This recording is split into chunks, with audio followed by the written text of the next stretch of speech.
In today's video, it's time for me to chuck out my ACELEPRYN. So for any of you that don't know what ACELEPRYN is, basically it's a long life, if you want, season long, so 6-month window, which provides us protection against pest attack in the lawn. So a lot of our grubs and stuff like that, we'll go through that more in depth in a moment. So once we apply this, we wash it in, and I'll explain more of that in a minute as well. But I'm going to also apply some Hydrolink Advanced, which is a soil wetting agent. It's going to help. I haven't put any of that down for I haven't put anything down since winter. I don't carry on with the soil wetters throughout the winter period, and we've had a really wet winter, so everything stayed pretty damp and the soils have had good moisture content, etc. But over the last couple of weeks, things have dried out, and I think now is an ideal time to put this out, because what we're going to do, hopefully that'll help carry this stuff down a little bit deeper into the soil. There'll be less runoff.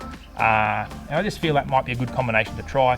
And obviously we just need a spreader to apply this stuff. So I've got my big John Deere spreader here, because I'm going to do all my areas. So I'm going to do my green, my buffalo, and my front lawn patch. If I was just doing the green, for example, or a smaller area, I'd just be more inclined to use a hand spreader. That's really all you need for the job, but because I'm doing so much, it'll be a lot quicker for me to do that.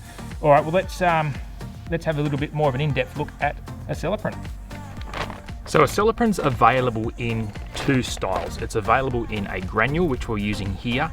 And I like the granule because it's easier for a home user to sort of handle, I guess, in the sense that you're not working out quantities and mixing and spraying and stuff. And actually, I prefer using granular style products to liquids where I can. It's also much more cost effective. An equivalent bottle, or a bottle of ACELEPRYN in the liquid form, is quite expensive. So the bag, granule version, makes it more accessible to the home user. So I think that's probably the way to go for most people, and like I'm doing here, granule's the way to go.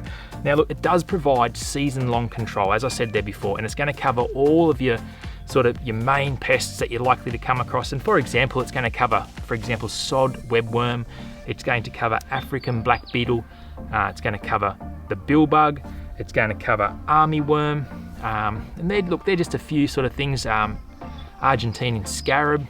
So it covers a heap of things. Now, it's also an unscheduled poison. So yes, I'm using gloves, but I use the gloves for a lot of things. It's just a habit I'm into, and I use that. But unlike chemicals of old, you don't need to have the full mask and respirator set up and glasses and long sleeves and all this sort of stuff. And to the fact that you can even use this thing in schools and stuff like that. So if you're concerned at all about having contact with a chemical, look, when you spread it out, hose it in. When the leaf's dry, it's good to go again, so you can let pets out, kids out, all that thing quite safely. So look, that's a really, really good thing. Another thing, the rates of this stuff is really good. The upper level rate is 1.5 kilos of product per 100 square meters. So it's a really, really sort of easy to work out rate. And given the bag that you get is 10 kilos, for most people, that's going to last you quite a few years. So I think it puts it in the reach of a lot of people. Now, as I said, you can apply this stuff with a spreader or a hand spreader, that's fine. I'd probably avoid spreading it out by hand, because you're not going to get that even application. Now, once it's down, you sort of want to put down about 6 millimeters of irrigation, so give it a reasonable drink, not a huge big regular cycle, but just maybe a half regular cycle if you're right up on your watering. The other thing to keep in mind, if you're putting it down now, there's a very good chance you're not actually going to see any activity at all of pests. That's not to say they're not there. But if you're putting it down late in the season, let's just say, for example, you're using ACELEPRYN to treat armyworm, don't irrigate it in straight away. Leave it on the surface for 24 hours before you irrigate it in. But after that time, water it in as per normal. So that's just something there to keep in mind, because if you wash it straight in, the plant hasn't had a chance to sort of absorb that chemical and sort of combat or kill off the attack.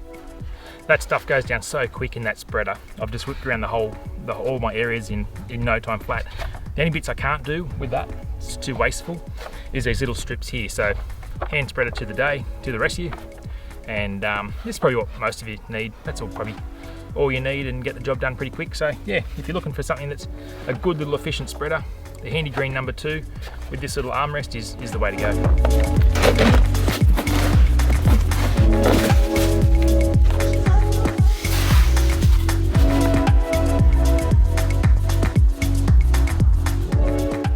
There's a few different ways you can chuck out your soil wetters. Obviously you can use a backpack sprayer, for example, if you want to go down that road of mixing it up. But the problem you find is they want really high dilution rates. In other words, they want a lot of water. And for most people, you need a really large backpack to cover a small area. Look, you can do it, it's fine. Obviously the other thing you can use is an easy flow. If you've got the easy flow system, you can use it. Now, the only reason I'm not using that today is it's actually full of other things. I'm currently using it on some hedges and stuff like that. So I've got it plugged into a micro irrigation system, and I'm running some of the plant doctor stuff through it. And actually I am running a little bit of soil wetting agent as well, just to give it a bit of a kickstart, head start kind of thing. But the third way is one of these hose-on packs, and you've heard me talk about the sea soil bottles before, but this one is actually an old OCP EcoFlow gypsum bottle.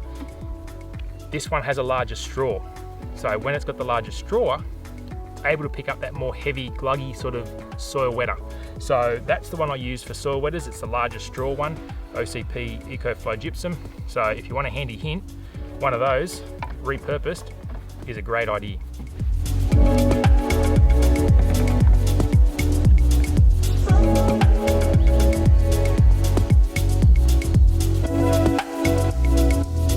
Just before we hook in with our application of soil wetter here, you have a look, the winter we had did actually knock this buffalo around a bit.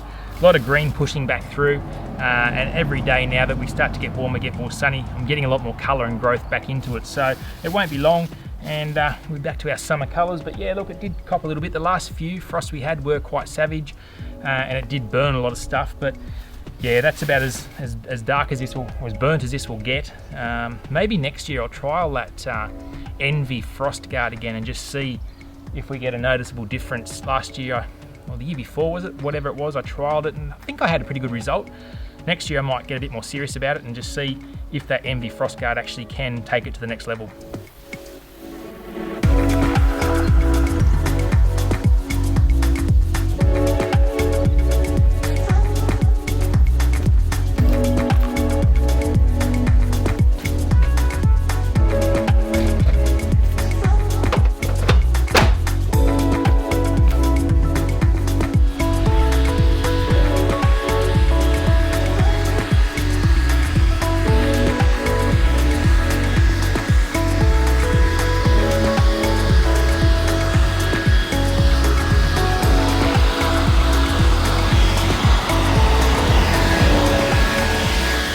I haven't actually done much of, well, any sort of real review on this yet, but since I've had it, I've reached for it every single time. I can't actually remember the last time I started that two-stroke blower. I really feel this is a game changer. I've taken the time, I've set it up on the wall, so it's all there ready to go. For me personally, one of the biggest issues is flat battery, so I figure if I hang everything together, charges on the wall, there's really no excuse for me having flat battery. So look, I'll do a proper review on this at some stage down the track, but let me tell you, it's just so easy. Like, it's really great speed control for this sort of work. Just have it on low. It's like a trigger. It's exactly the same as a normal petrol blower, so it's not just on or off. It also has a boost function on the top there, but really lightweight, really awesome unit, and it's so far just so easy. I'm grabbing this more than I would have grabbed the other one. This here is a really good illustration of what a soil wetter can help do. So this is a bit of surface tension here. In this case, it's being the grass that's the cause. But once we apply our product to this, our wetter soil product, our soil wetter, this will infiltrate through that leaf down to the soil, down to the root zone a lot easier. And that's one of the main reasons I'm doing it also at this time of year. It's going to help that product get down and through.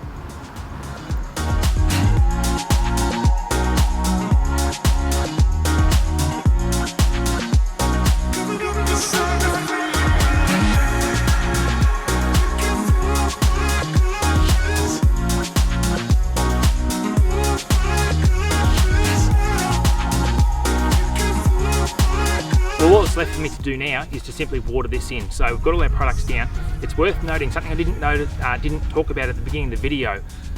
It's okay to put down your ACELEPRYN and still later on, it's still okay to core. You're not going to affect its effectiveness. You're not going to take away any of that sort of stuff. So if you chuck it down today and you core in 4 or 5 weeks time, don't panic, you've still got perfect protection. So it's not going to interfere with anything like that. So anyway guys, look, have a great week. We'll catch you here next time on the Aussie Lawn.